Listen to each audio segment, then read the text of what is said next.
नमस्कार प्रेक्षकांनो, मालिकेच्या पुढील काही भागांमध्ये आपल्याला खूपच रंजकदार असा ट्विस्ट पाहायला मिळणार आहे.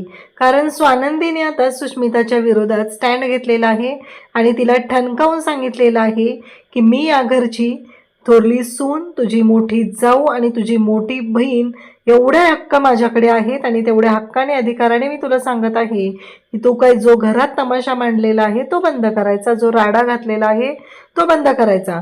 पण जेव्हा सुषने सगळ्यांच्या समोर स्वानंदीवरतीच आरोप केलेले आहेत, तिने सगळ्यांच्या समोर असं सांगते की मी नंदुताईला विचारलं होतं, मला घराचा मेकओव्हर करायचा आहे आणि तिने मला हे सगळं करायला परवानगी दिलेली आहे. तेव्हा मात्र स्वानंदीचा पारा जास्तच चढतो आणि स्वानंदी म्हणते की बस झालं सुश. असं म्हणत स्वानंदीने तिचं थोबाडी फोडलेलं आहे आणि ती म्हणते की चल आता तुझ्या अँटिक वस्तू, तुझ्या रूममधल्या ज्या काय आहे, तुझ्या मेकअपच्या, त्याचबरोबर तुझं सामान, हे सगळं मी बाहेर फेकून देते किंवा विकून टाकते, मग काय वाटते ते बघ. असं म्हणत स्वानंदीने जाऊन तिच्या कपाटातलं सामान सुद्धा घेतलेलं आहे आणि त्यानंतर सुष्मिताला सुद्धा घराच्या बाहेर काढलेलं आहे. हे सगळं कशा पद्धतीने होणार आहे ते आपण डिटेलमध्ये पाहणार आहोत. तर इकडे आपल्याला पाहायला मिळतं की आजी सुष्मिताला म्हणत असते की काय चाललंय तुझं, हे सगळं काय करतेस तू. तेव्हा सुष्मिता म्हणते की अहो आजी, ह्या सगळ्या जुन्या वस्तू आहेत आणि हे ब्रासची भांडी वगैरे काय गरज आहे, मला ना आपलं किचन जे आहे ना ते एक्सप्लोअर करायचं आहे आणि त्याचबरोबर त्याच्यामध्ये ही अशी जुनी भांडी नको आहेत, मला मेकओव्हर करायचे किचनचा. आणि मग तिने एक एक भांडं टाकून देत असते. तेव्हा स्वानंदी तिथं आलेली असते, कारण स्वानंदीला या गोष्टीची कल्पना आधीच होती की ह्या सुष्मिताने काहीतरी गोंधळ घातलेला आहे, हे स्वानंदीच्या लक्षात आलेलं असतं आणि म्हणूनच स्वानंदी आता तिथं धावत आलेली असते आणि पाहते तर काय, तिला धक्का बसलेला असतो. स्वानंदीच्या सोबत समरसुद्धा तिथं आलेला असतो. तेव्हा मात्र सुष्मिता तिला म्हणत असते की हे बघ ताई, मी जे काही केलेलं आहे ते योग्यच केलेलं आहे, मी काही चुकीचं केलेलं नाही आहे, मला घराचा मेकओव्हर करायचा आहे आणि तो मी करते, असं तिने आवर्जून सांगत असते. आणि त्याचवेळी मल्लिकासुद्धा तिथं उभी असते.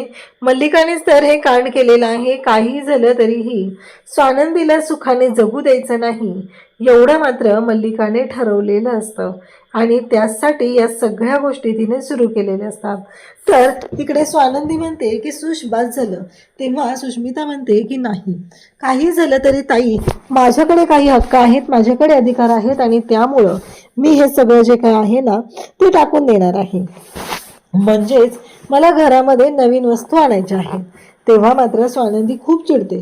स्वानंदी म्हणते की बाद झालं, आत्तापर्यंत तुझं खूप ऐकलेलं आहे आणि लहान लहान म्हणून तुला प्रत्येक वेळेस पाठीशी घातलेलं आहे, त्यामुळं आता कोणत्याही गोष्टींमध्ये तुला पाठीशी घातलं जाणार नाही आणि तुझं हे काय चाललेलं आहे ना ते सहजसुद्धा केलं जाणार नाही.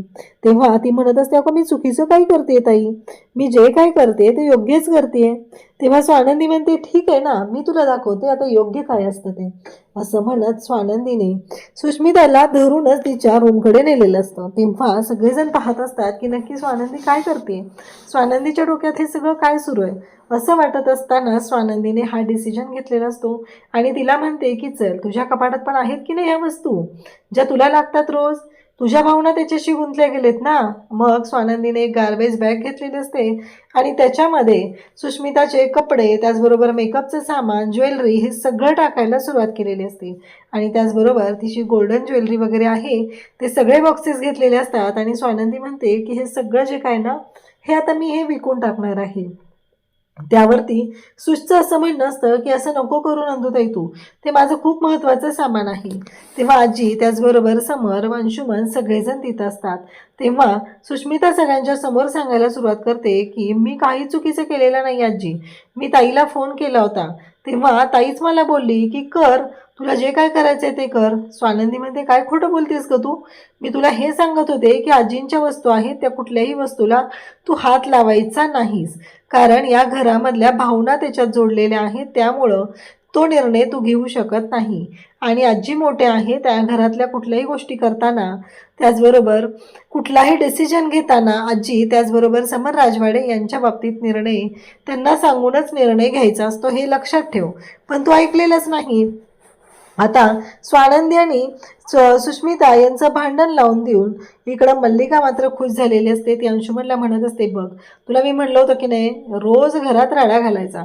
आणि त्याचवेळी आप्पी म्हणजेच अर्पिताला सुद्धा ते फोन करतात आणि म्हणतात, तुला माहिती आहे का आप्पे, खरं तर ना खूप मज्जा आली आहे.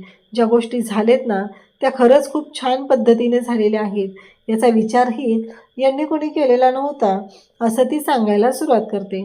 तेव्हा मात्र हे दोघंही तिथं असतात आणि अंशुमन म्हणत असतो की या बुजगावणीचा असा वापर करता येईल असं मला कधीच वाटलं नव्हतं. मॉम यू आर ग्रेट असं म्हणत तो मल्लिकाला मिठीसुद्धा मारतो.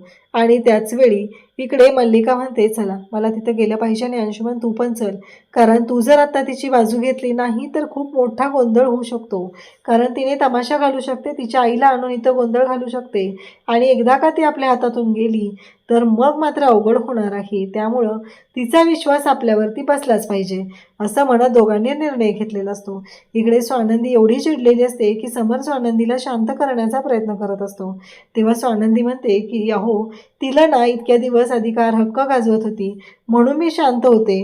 ठीक आहे म्हणलं, लहान आहे, आता तिच्या हातात ती हक्क आले त्यामुळे ती बोलत असेल, पण आता तिची मजल खूप वाढलेली आहे. तिने खोटं बोलत आहे, घरामध्ये वाद वाढवत आहे. या सगळ्या गोष्टी जर होणार असतील तर मला नक्कीच विचार करावा लागणार आहे असं इकडे स्वानंदी सांगत असते. त्यावरती समर म्हणतो की काळजी करू नका, सगळं व्यवस्थित होणार आहे असं म्हणत दोघंही एकमेकांसोबत आता तिथे एकमेकांची समजूत घालत असतात. तेव्हा समर तिला सांगत असतो, पण एवढा टोकाचा निर्णय घ्यायची गरज आहे का स्वानंदी मॅडम? स्वानंदी म्हणते की हो हो राजवाडे, टोकाचा निर्णय घेणंच गरजेचं आहे. आज आजींच्या त्याचबरोबर तुमच्या आठवणी जोडल्या गेलेली भांडी तिनं विकायला काढलेली आहेत, तर उद्या काही करू शकते ती आणि तिला कोणीतरी ना हे सगळं करायला भाग पाडतंय असं मला वाटतंय असं स्वानंदी इकडे समरला सांगत असते. त्याचवेळी इकडे मल्लिका अंशुमन खुश झालेले असतात आणि ते सुष्मिताला म्हणत असतात की बघ आली की नाही मज्जा, तुला म्हणलं होतं ना. ती म्हणते, अहो पण कशाची मज्जा, माझी इथून हकलपट्टी होऊ शकते.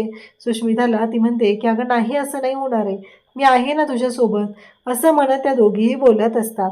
आणि त्याचवेळी इकडे स्वानंदी आता म्हणते की नाही राजवाडे, आता मला निर्णय घ्यावाच लागणार आहे, कारण तिने स्वतःच्या तोंडाने सांगितलेलं नाही आहे की हे सगळं जे काय आहे ते तिनं केलेलं आहे. हे तिला जर मान्य करायचं नसेल तर ठीक आहे असं ते सांगू लागतात.